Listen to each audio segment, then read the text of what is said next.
come out of recess now. Tom, we're ready. Alrighty. Just with you, but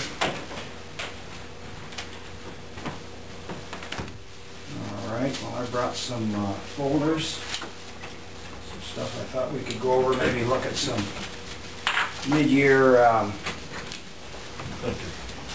numbers and at least what we're seeing in terms of claims activity. And then I thought, I put together an agenda, some things I thought we could cover, but I'm sure you'll have some questions as well, so I want to make sure we cover what you want to. So it just kind of gives us a framework, the types of questions that seem to come up at a lot of the meetings. So, but we can go anywhere we want with this.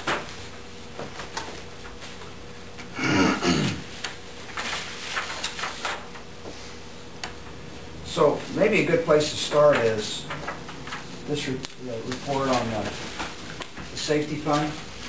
And I've added, one of the things I've added on this is we've got for each plan, and then I've got it cumulatively. I've also added to that really our claims experience for the same time period with Wellmark in terms of claims paid versus premium paid. So the very first page is our what we call our Plan 1. That's our 90-10 plan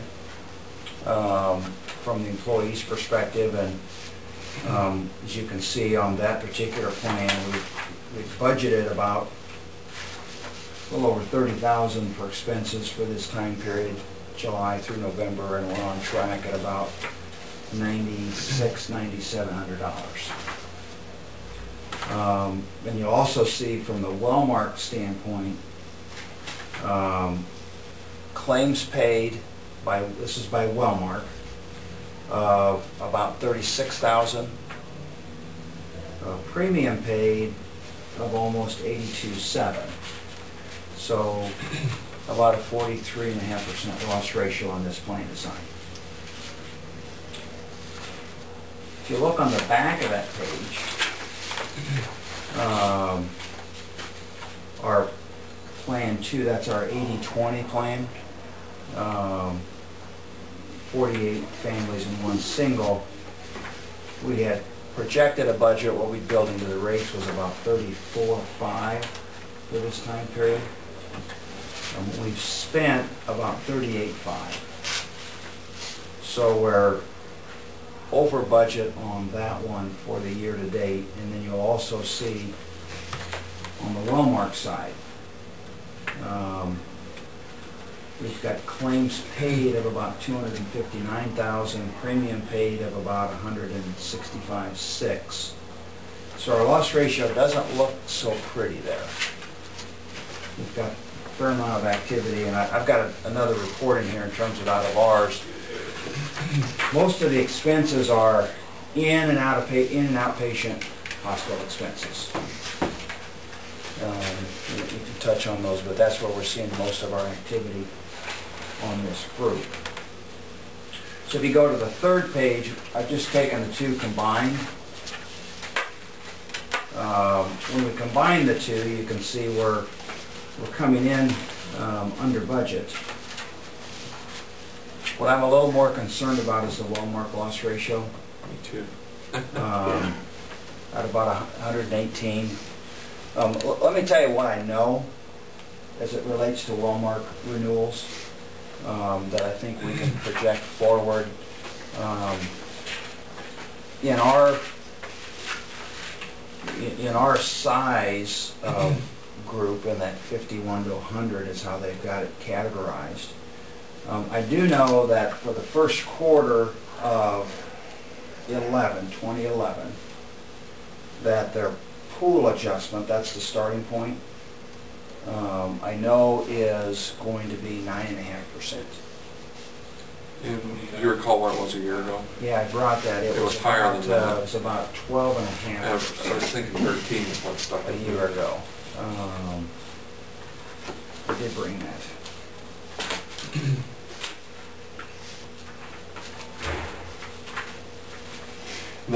That's what they do as a whole before they consider your personal individual and use or activity. Yeah, so, yeah, last year was 12.34%. And then what they'll look at, they have a category, underwriting and group considerations. So that's where that loss ratio starts to concern me. Is that down as well? Do you have that? Well, that goes group by group. Yeah, but you have that information from a year ago? A year ago, they adjusted us up 2.4%. For the pool, for our pool specifically. Oh, I'm sorry, for the pool a year ago, it's 12.34% versus 9.5% is what I know they're going to be at the first quarter. Then they start to look at us specifically, and that's where they get into underwriting and group considerations. And last year, that was, in terms of adding on, that was an additional 2.4% a year ago. Our demographics last year, we went down slightly, 2.7% based upon average age, male-female mix, gender. Plan value last year. Plan value is they look at, I call that, it's like a pool within a pool.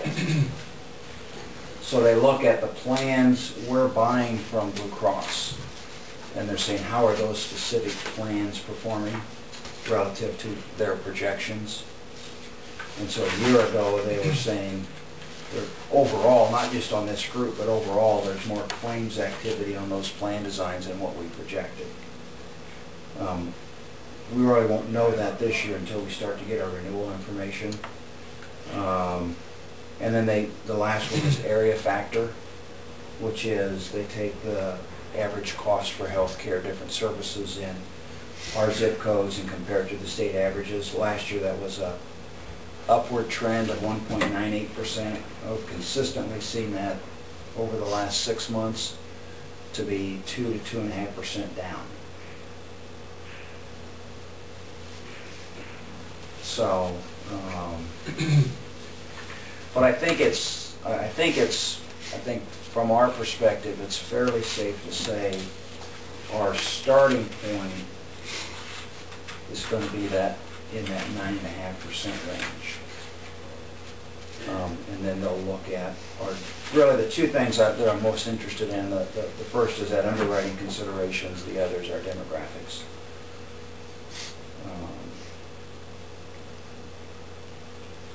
So that 118% is just a little bit disconcerting.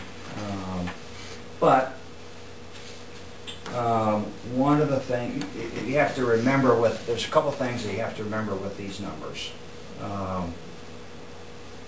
We're looking at July through November.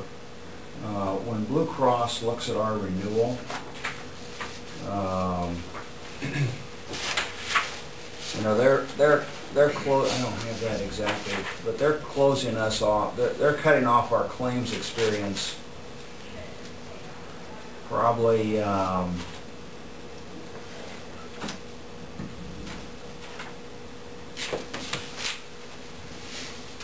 of February, end of March. Process our claims through, so that means they'll go back forward as well. So those prior months might smooth some of this off as well. And then it's really a function of, you know, are there any ongoing types of claims that we're aware of, that we know that, of course, they're going to look at those, that might affect our underwriting. What was our, tell them, like last year, the same time period, what was our loss ratio? It was 118, was past 500. You know what, Dean, I don't have that, but let me, I'm trying to remember. I was thinking question. that same thing.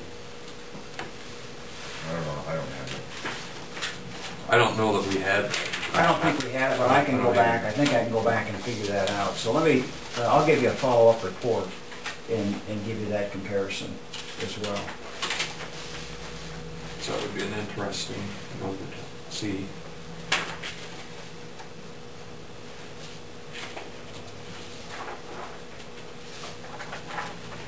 That'd be a nice thing for future too, to have a couple, 2 or 3 years back comparison of what we are at the present time. And next So you year, can see the this time when trends. we go, yeah, we'll see Okay. where we're going. I'll make sure that we include that. Why don't we, while we're talking about the loss ratio, why don't we look at this one right here as well. This is the report that comes from our system, and so it includes what Wellmark's paid, includes what the safety funds paid. And so the first sheet that you see, that's our 90-10 plan. That's the one that's running really well. So you'll look at those numbers and say, well, there really isn't anything that is real outstanding. But if you go to the next sheet, that's our plan where we've got the biggest loss ratio issues. And I highlighted 3 numbers on this. If you look at the hospital diagnostic X-ray and lab, HDXL, about the first column is total charges.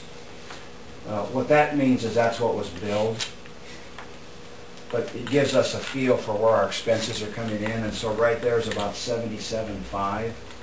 Then if I go down and look at in-hospital miscellaneous charges, about 116.4. And then if I go down to outpatient hospital miscellaneous, there's about 99.3. So, you take those 3 together, that's probably close to 60% of the total, right there in those 3.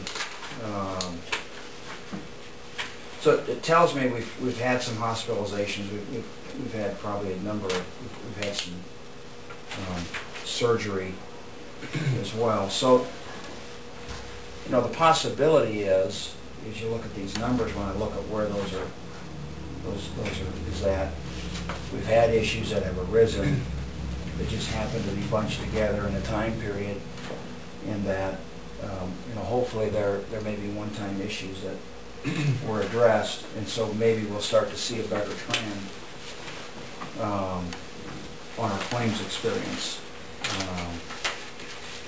Because if you look, if you look at most of the others,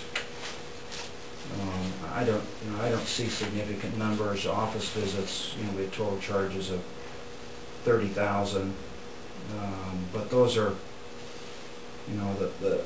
if you look at those same 3 I talked about, that's where Blue Cross has paid about 125,000 of their 260 on those 3.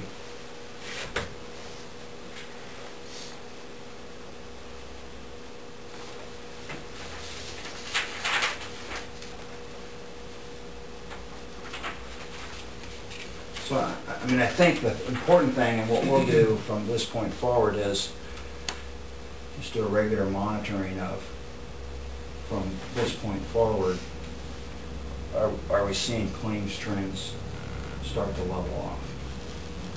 So that, so we've got a pretty good picture of that as we start to see some of the renewal numbers. That column there, total charge, is that the number of incidents, or what is that? Yes, the 5th column. The 5th column over, that's the number of billings in those categories. Okay.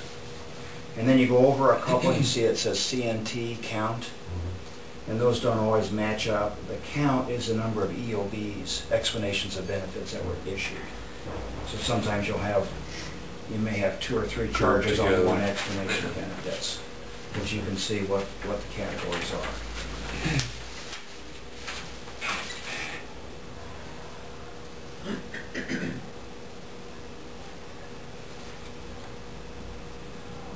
Well, that's interesting that there's the number of charges on that outpatient hospital miscellaneous. Those are big numbers. Mm-hmm.